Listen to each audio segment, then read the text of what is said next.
to the end now. I love a youth who turns towards me more than an elderly person. This does not mean that the deeds of an elderly person are not valued. No. The reason why Allah focuses on the youth is because it is harder for the youth to turn their face towards God with all the pressures they face in their life. It is more difficult for a youth, and you will all agree with me, than for an elderly person. Sister Natasha had mentioned that one of the brothers had talked about what she was going to talk about. And this next portion that I want to talk about is what she already mentioned. Revenge is not good. But you see, have you ever seen a youth, and I'm sure you have even on TV, who is fallen in love with his beloved? These youth, when they are young in the teenage years, 18, 19, today, thankfully, we have unlimited plans on our phones. We can speak with them all night, stay awake, until one of us falls asleep. Not one of us, I'm not in love yet. But until one of us or one of them falls asleep, they will talk on the phone. Sometimes, when they don't speak to each other at night, they can't fall asleep. And when they do talk, or when they do text, this unlimited text messaging plans that we may have, the next day goes just better. We enjoy life, we love life. Why? Because I am in love. I am in love with somebody, and that person completes my life. If we cannot sleep without talking to someone who is created, and we are in love with a person who is created by God, how can we sleep if we were in love with the Creator? So the question is, are we in love with the Creator? Do we follow what He says? Do we do what He wants? And when I said it was harder for a youth to do what Allah wants, He wants us to love Him. And only when we love God can we love other people for the sake of Allah. But the difference between love at night on the phone is that that love is temporary. It will not last for long. It will only last until death do us apart. But when we love someone who is eternal, whatever or whomever we love because of him also lasts for eternity. That love we have for our brothers for the sake of Allah, whoever that brother is or sister, it is, if it is for the sake of Allah, it lasts beyond all boundaries of this world and the next world. Can we not then remove the veils of tribe, nationality, creed, color, and base our life on Tawheed, which is the primary root of all Muslims? We can. We spoke about companions today. We spoke about companions. All those who gave up their life for Imam Hussein with the true love that they had. And Abu Abdullah al-Hussein had the true love for Allah subhanahu wa ta'ala. And all of them achieved martyrdom and achieved paradise. But I do not want to talk about the companions who had reached the point of maturity. No.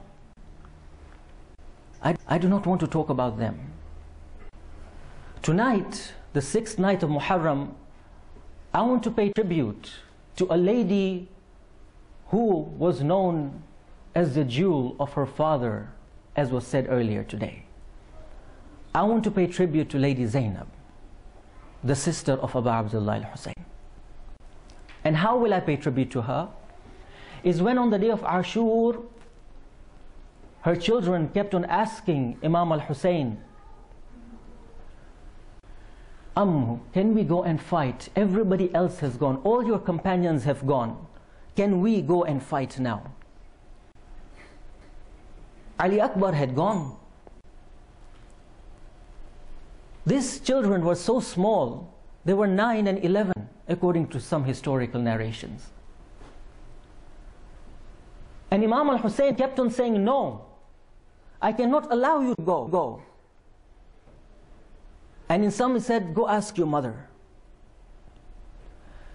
Lady Zainab comes to Imam al-Hussein and says, my brother Hussein, my entire life I have never asked you for any favor, never. But tonight I'm asking you for one favor, the only favor I will ever ask you before you meet our mother. What is that favor? I ask you to please allow my children to go and sacrifice their lives in the way of Allah. Give me that honor. Which mother is able to say it so boldly to the Imam of the time? And Aun and Muhammad were so excited when their uncle said, yes, you may go. They were so small that the swords they were carrying was dragging on the sands of Karbala. That's how they were. That's how small and young they were. And these two young men, they made a pact with each other. Look at the unity they had amongst themselves. They made a pact. They said to each other, let us not separate from each other when we go into the battlefield. And when they went, it is said they managed to kill a few people. When the enemy decided, because they are together, it is difficult to get rid of them. They are, after all, from the lineage of Abu Talib. So they tried to separate the two, and they managed. And as they separated the two, these young men would call out each other's names to ensure that one was alive. When one of the enemies comes, and he goes and takes a sword, and he strikes it on the head of Aun. When Muhammad is calling out for his brother, Aun does not respond, because Aun has fallen down. At this time it is said that Aun himself, Muhammad himself, loses the strength. Someone comes behind him also, takes a sword and hits him on the head as well. As they fall out, they call out towards their uncle, Assalamu alayka ya Aba Abdullah. Imam al-Hussein was waiting for this call for these two young children. And he rushes out to the battlefield. He reaches Muhammad, the young one. And Muhammad says, oh my uncle, I am beyond any help, but why don't you go to my elder brother, because he fell down before me. See if there's anything you can do for him. When Imam al-Hussein goes towards Aun, it is said that Aun had passed away. And there was nothing the Imam could do. When he came back to Muhammad, Muhammad had also given up his life. He calls Abbas ibn Ali to take the two bodies back into the tents. When Zainab bint Ali looks at the two bodies, she does not cry. She goes into sujood and she says to Allah subhanahu wa ta'ala, Ya Allah, thank you for accepting my sacrifice. This is what a woman was able to say. But the only time Zainab bint Ali cried is when she went back to Medina. She went back into her house. When she opened the doors of her two young children, she saw the empty beds and she started weeping and crying. Then, Aun and Muhammad, what has happened to you? على لعنة الله على القوم الظالمين إنا لله وإنا إليه راجعون. Let us pray to Allah subhanahu wa ta'ala that we achieve the same type of sacrifice even in our daily lives as did the companions of Abu Abdullah al-Hussein, and that He instills the love and compassion between each other so that we may attain the same path, the only path towards Allah subhanahu wa ta'ala, which is the path of Tawheed. Wassalamu alaikum wa rahmatullah.